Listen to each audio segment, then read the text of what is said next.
get peace in the Middle East. That's what we want to do. Thank you very much, everybody. Gaza में शांति का विस्तार या IDF का बारूदी प्रहार? सीज फायर वाला प्लान या और तेज होगा घमासान?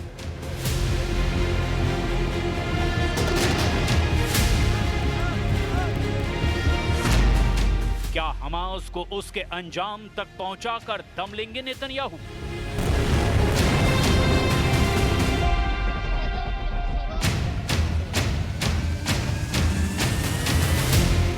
अग्नि और आशा के बीच गाजा की रेत में सन्नाटा नहीं बल्कि सवालों की लपटें उठ रही है।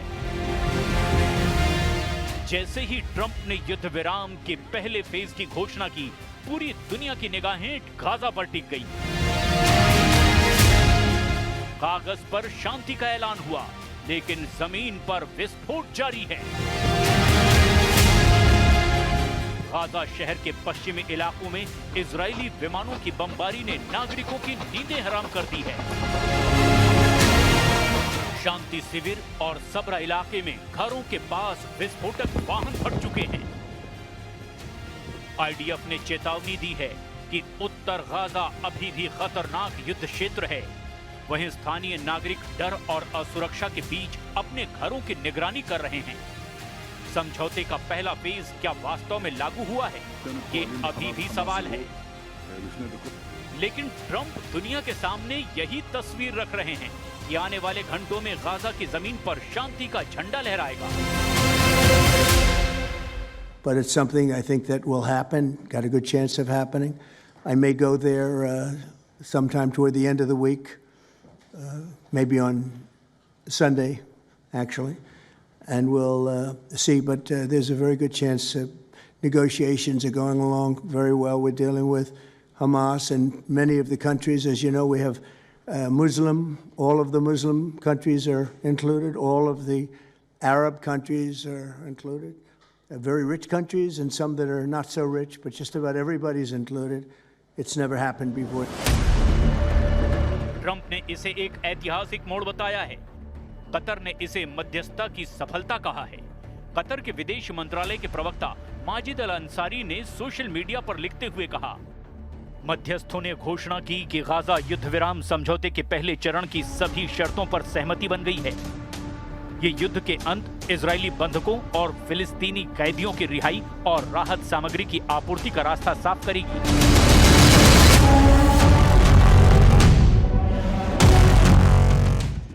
लेकिन नेतन्याहू की सेना अब भी एक्टिव है। गाजा की जमीन पर इजराइल का बारूद बरस रहा है।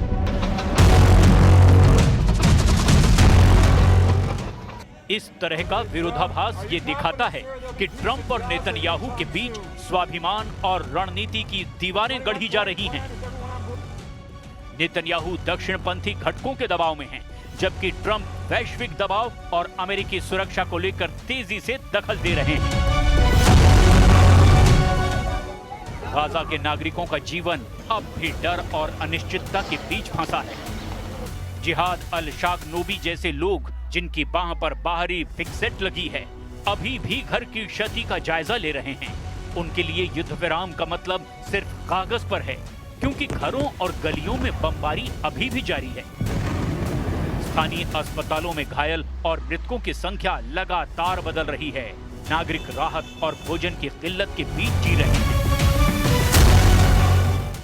यानी बेहिसाब दुश्वारियां, अंतहीन संघर्ष और लगातार बढ़ती चुनौतियां यहां जिंदगी की हर संभावना को लीलती जा रही है।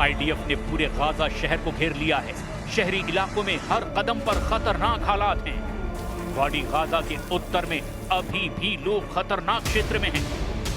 सेना का कहना है कि घरों और बस्तियों के पास वाहन और विस्फोटक लगातार नष्ट किए जा रहे हैं।